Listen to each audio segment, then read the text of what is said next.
Hello guys, welcome to my YouTube channel. We have a typical simultaneous equation here where we are told to find the value of x and y given that x plus y is equals to 1 and x multiplied by y is equals to 1. So I'm going to take you through step by step up to the final solution. We are going to get the value of x and y. So if you're watching us for the first time, kindly remember to subscribe, like, share, and comment. So let us quickly dive into the solution for this typical simultaneous problem. So I'm going to call this equation 1. And then second one, equation 2. So from the equation 1, I'm going to make x to be the subject of the formula. So I'm going to take y the other side so that I get x is equals to 1 minus y. I've just taken the value of x to be the subject of the formula. And then I'm going to substitute it in equation 2. So where there is 2, I'm going to use x as 1 minus y so that I get y into 1 minus y is equals to 1. Of course, when I open this bracket, I'm going to get y squared multiplied by y multiplied by y squared is equals to 1. Collecting like terms and rearranging to form a quadratic equation, I'll have negative of y squared plus y minus 1 is equals to 0.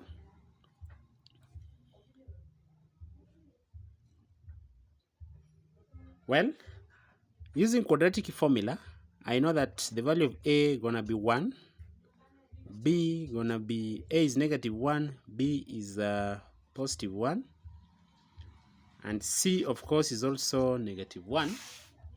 So I'm gonna put all of them in the quadratic equation, which says that y now becomes the negative of b, that is negative 1,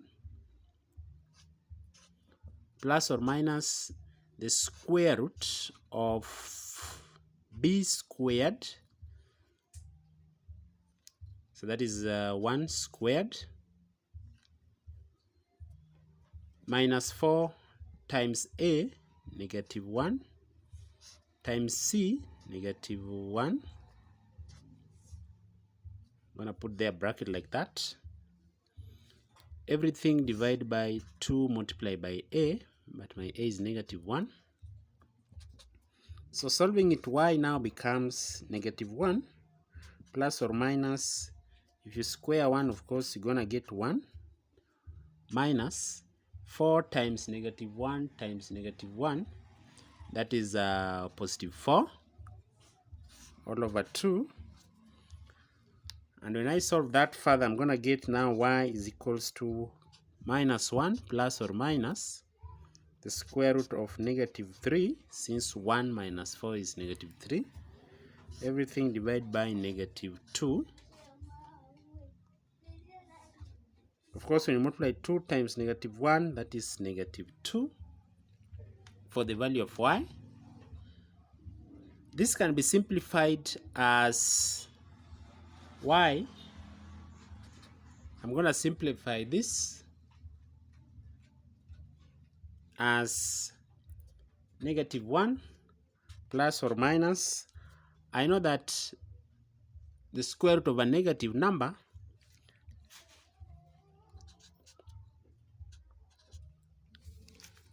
square root of negative 3 can be written as I multiplied by the root of 3, since I means the square root of a negative number, or square root of negative 1.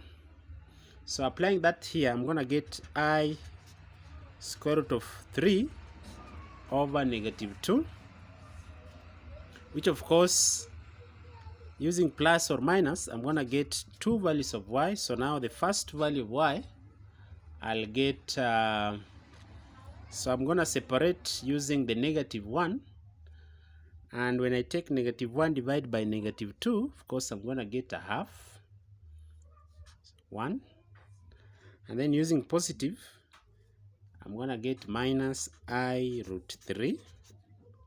So that is I all over positive 2. That's the first value of y.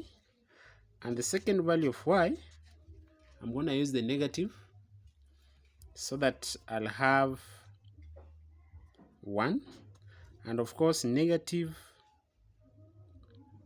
of 2 divided by a negative, I'm going to get positive I root 3, everything over 2.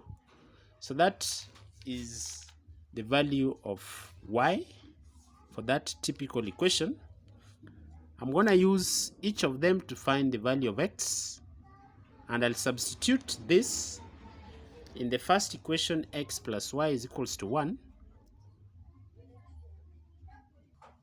So I'm going to substitute in the first equation as x plus y is equals to 1. But now I know that the first value of y is 1 minus I, or imaginary number, multiplied by the square root of 3 over 2. So that means now my x plus, where there is y, I'm going to substitute that. 1 minus I root 3 all over 2 should be equals to 1. So guys, if you're still there watching us, kindly remember to subscribe, comment using the alternative approach. You can also like the video and turn your notification on. So I'm going to carry all of this on the other side. So I get x now becomes 1 minus I root 3 all over 2, like that.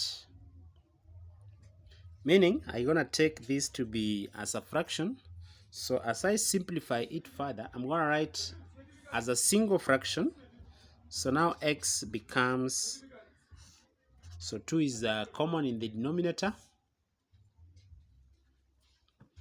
2 minus 1 multiplied by 1 I root 3. Solving it further, now my value of x becomes, value of x is going to become 2 minus 1 plus I root 3 all over 2, which of course can be simplified as 1 positive I root 3 all over 2 as the value of x, corresponding x for the corresponding value of y in that situation. And when you do that for the second value, so when y2 is 1 minus I root 3 over 2, of course when you compute that, you're going to get that the second value of x, so you realize that you get the second value of x as 1 minus I root 3 over 2. You realize it like that. So this one was positive, sorry for that. So they are just alternating. If one is positive, the value of the second x becomes a negative, and if it is a negative, the value of y becomes a positive. So we're going to verify it very fast. If indeed the value of x is equals to what you've gotten.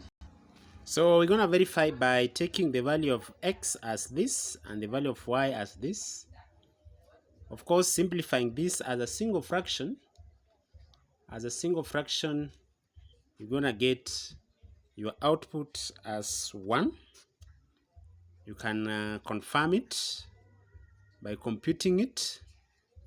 And indeed, so if this is the value of x plus the value of y, adding the 2 gives you 1. Of course, the denominator is the same, so I'm going to take 2 over 1 minus I root 3 plus I root 3